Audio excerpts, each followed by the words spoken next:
mano do céu. Vai cair. Vai. Liberar o tiro. Olha eu! Oh. Sai daí! Sai daí! Ele é doido, cara. Olha lá. Tá caindo muita pedra. Ficou filmando, você vai pegar o trem, vai cair. Vai cair esse trem. Puxa um pouquinho pra lá. Olha lá, olha lá. Vamos puxar agora. Isso, esticando. Tá caindo pedra. Ali, olha aqui. Vai cá. Vai descer lá. Oh, sai daí, gente. Aí, ó. Aí, porra. Sai daí. Aqui, ó, irmão. Aqui, ó, irmão. Ó, irmão. Ó, vem. Ó, irmão. Puxa pra lá. Puxa pra lá.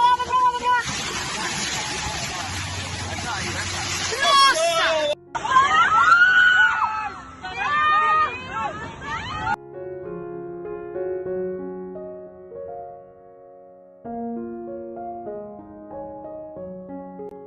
Welcome to Lego Medium.